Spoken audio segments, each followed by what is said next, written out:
Hi, my name is Erica Carranza, and this is my video submission for the very first motion, which states, this House believes that the international community should govern failed states. I'll be speaking on side opposition.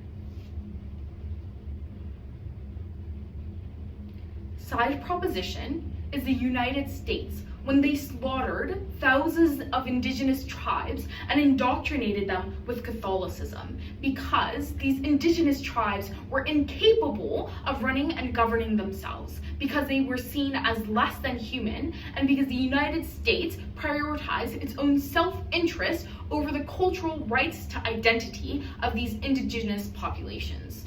In this speech, you can expect a couple of things. First, some notes on framing, then two key substantive arguments. But first on framing. The counterfactual for our side of the House is one in which the international community invests and empowers states through non-governmental organizations, aid, and regional coalitions. Their role on our side of the House is supporting internal structures that already exist, not externally overthrowing governments that should have access to their own sovereign rights. But then, that questions what side proposition actually looks like. For them, it's one in which the international community governs failed states. The inherency there is that neocolonialism occurs on their side of the House. It occurs because now they enable external entities to take over the governance of other states, regardless of whether or not they have actually been deemed as failed, regardless of whether or not they should have this right to their cultural, social, and political identities. But that brings us to our first principled argument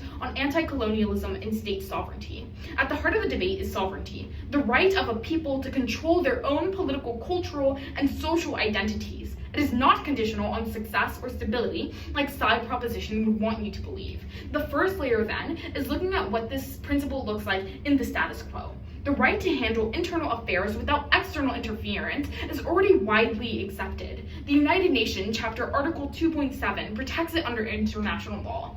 Even in failure, sovereignty protects the right of individual nations and prevents exploitation, occupation, and oppression from countries in the global north.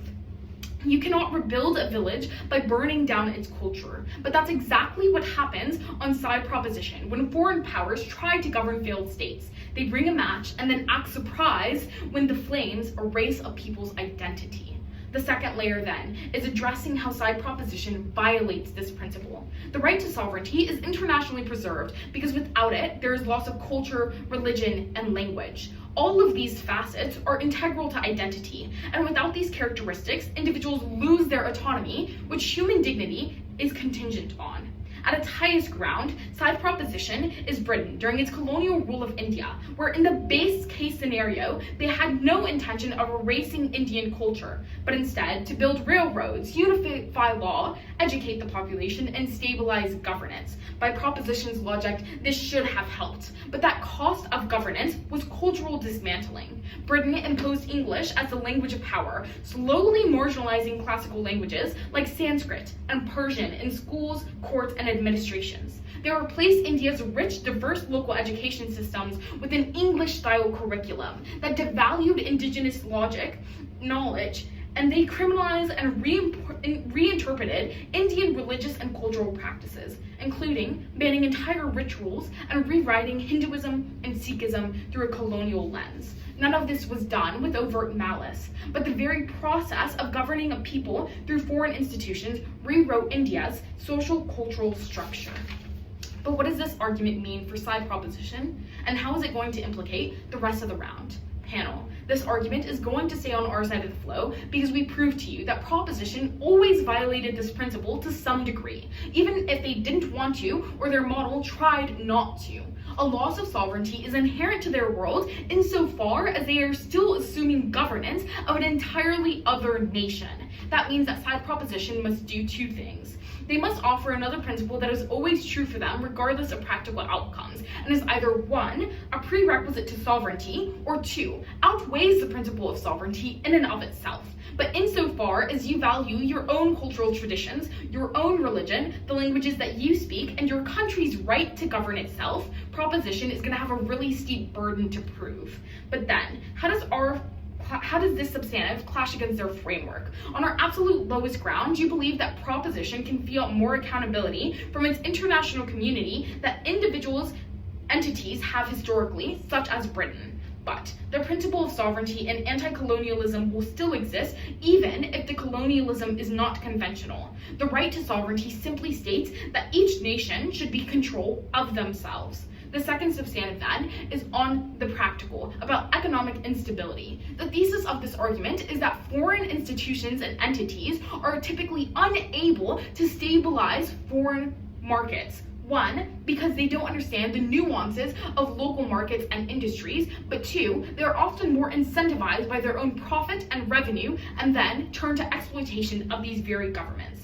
Layer one is that foreign governance restructures economies around external priorities, not local needs. When international actors govern, their first concern is efficiency, security, and return on investment, not equitable growth or empowerment. This leads to resource extraction, privatization, and top-down policy reforms that may appear stable on paper, but hollow out local economic resilience.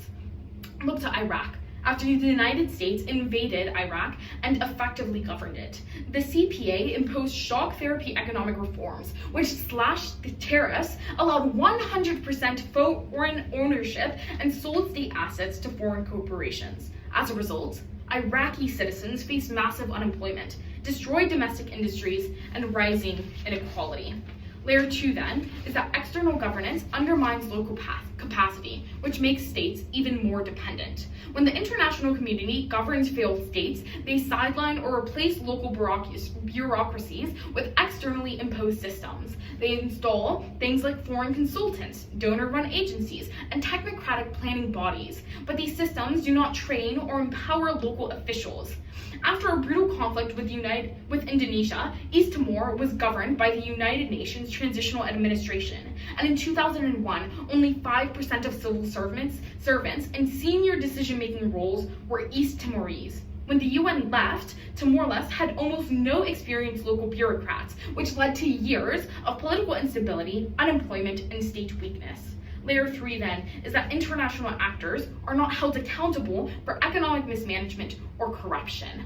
Unlike a domestic government that answers to its people, international actors have no electoral or civic accountability, and this results in failed policies, lack of follow-through, and in some cases, direct harm. Even if proposition can feel higher accountability from other international actors, there are no mechanisms for accountability by the people. This is uniquely harmful because we told you that one, governing bodies overinflate the local economy, and two, because we contextualize an exploitative reality where the global north typically exploits failed states for their own revenue. For the citizens in the Dominican Republic of the Congo, in Haiti, in India, and for indigenous tribes, we are so proud to oppose.